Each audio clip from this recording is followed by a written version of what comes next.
It is a wonderful Thursday morning, and no, I did not forget that it is the curtain raiser to the weekend. And we are ready.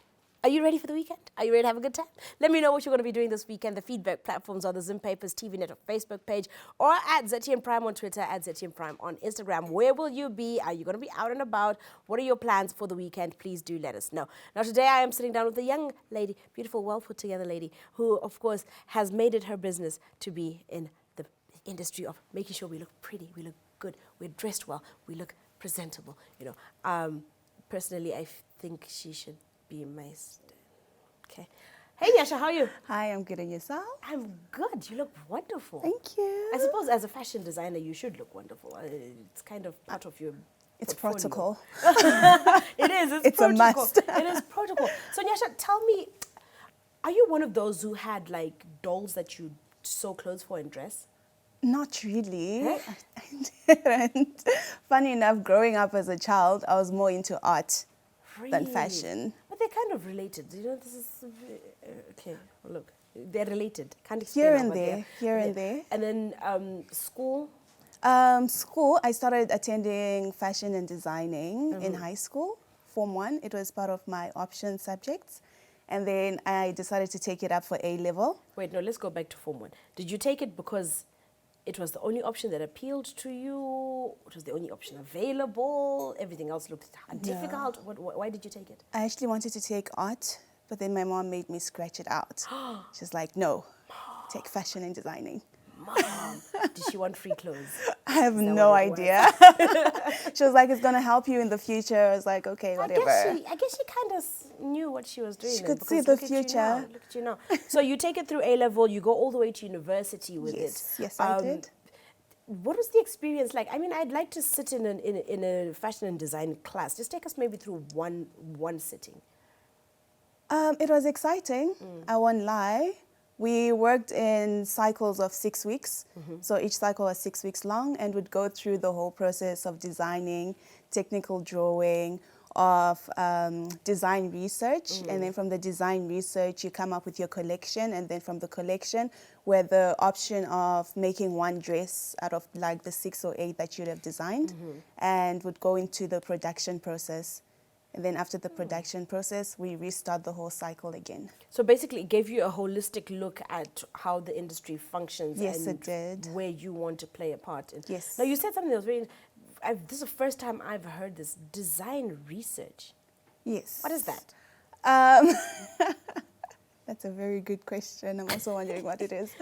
But it just involves... for example, at school, we got a certain title or theme that we had to work with for that cycle. For example, the history of fashion.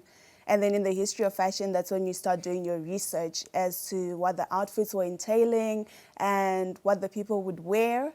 From there on, that's when you'd have a basic idea of what to do for your collection. So we couldn't really start on the collection without having done the research to understand the theme. Oh, okay. So the research is what you use to just build your collection. Yes. And figure out what fabrics you're going to use, what colors and prints, what designs you're going to be adopting depending on. Yes, it is. Oh, okay. Yes. So it's not as complicated as it sounds then. That's great. So after university, you win this competition. Yes. How did you win this competition? Tell us about this. One of our lecturers, she just came in and she's like, for 3rd years, there's a fashion design competition for Ackermans that's running. And if you'd like to apply, you can apply. So I just decided to apply for it. And lo and behold, I won it. And I ended up having an internship for the whole year at Ackermans, 2019 till 2020. What did that experience teach you about yourself and about the industry? I won't lie, but that's when I actually realized that I wasn't really made for the retail industry. Because with the retail industry, they already know what they want. Right. They're already working with what's already there. They don't really open up to changes or anything like that. Whereas as a fashion designer, you want to explore new fabrics, you want to explore new techniques. But then for them, it's all about cutting back costs and having their garments sell. Right. So it's kind of limiting. So it's like you're boxed up. But then it also assisted me in working with different people at different levels. So basically, you learned you're not a mass market product. Yes, I did. Okay. Now, so you've been running your brand since then, since 2020. And most recently, you were now one of the designers who were dressing the girls for the recent Miss Zim Queen pageant that took place over the weekend. Yes. How did that experience come about? I remember seeing 5 missed calls from Shallow one morning, and I was like, okay, what's happening? So I called her back, and she's like, Nyasha, I'm under pressure. I've made it for the Zim top Miss Zim finalists, and I have nothing to wear. I need something. You're my designer, so you have to make something for me. And I think it was like 2 weeks until the show, so we had to like run with time. It was a bit hectic, but it was exciting at the same time. And the design that she wanted, I had no idea how I was going to execute it. I was also stressed, but I couldn't tell that I was stressed because she was stressed as well. So I just went with the wind. I was like, you know, whatever comes out, comes out. So we'll just go with that. And funny enough, it actually worked out. And she loved the dress. Do you work well under pressure? Yes, I do. Ah, okay. There we go. That's why we had some, because work, it's not something that everybody's very good at. That's skill. That's a skill in itself. Now, so you dress her, and then she goes on to win. How did you feel about being part of her journey to the crown? I was so excited, I won't lie. I was literally screaming on the balcony when they announced her name. Oh, wow. It was very exciting, I won't lie. It was a miracle on its own. And I was actually very proud of her. And the fact that she allowed me to be part of the journey was also very humbling for me. Right. Now, you've been running your brand. Tell us a little bit about your brand. And I haven't said the name yet because I'm trying not to get it wrong. So just tell us about your brand name, and where all that came from. It's called Sanash. So Sanash comes from a combination of my name and my friend's name, Sesedzai. So we decided to just do a little brand when we were in high school. So we've been high school. Wow.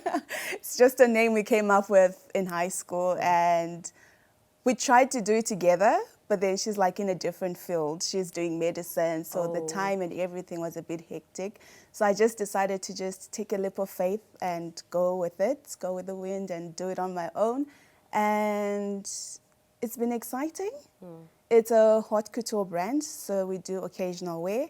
So people were having their functions, birthdays, or is it weddings, etc. We dress them.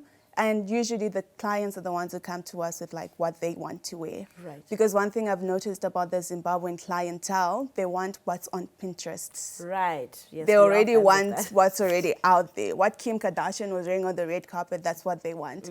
So I try my best to actually replicate what they want. Okay. So take it from the red carpet and make it more affordable for them, but still glamorous and them loving it. So on the business side, how's that been moving? Slowly but surely. There's progress here and there. Of course, it's not always rainbows and sunshine every single day. Of course. Some days are a bit quiet, some days are a bit busy. But when I find myself being busy, it's like I'm back-to-back busy. And then when it's quiet, I can spend like a week or two without working on a garment or anything. What has been your biggest business lesson? Wow. Patience. Patience. I need to have patience with a lot of my clients. I like that. Patience is very important. Yes, it is. But as we round off, I think, what does the future hold for Sanash? I'm also hoping to find out what it holds. I'm excited. I actually have no idea what the future looks like for me, but I'm just hoping and praying that it's a bright future for me and everything just goes well. And I have high hopes for Sanash. Like one day I would really love to have my own fashion show going on. But at the same time, I'm like, it's a bit scary because I'm a bit clueless at times, but I won't lie, the future is pretty bright for Sanash. You don't seem clueless at all to me, so we do hope to see you on those runways and dressing us in your own designs in the very near future. Thank you so much for joining us. Now, of course, you can be following her on Instagram to just see more of the designs that she has. It's SE and an apostrophe, Nash. That is Sinash. So please do follow her.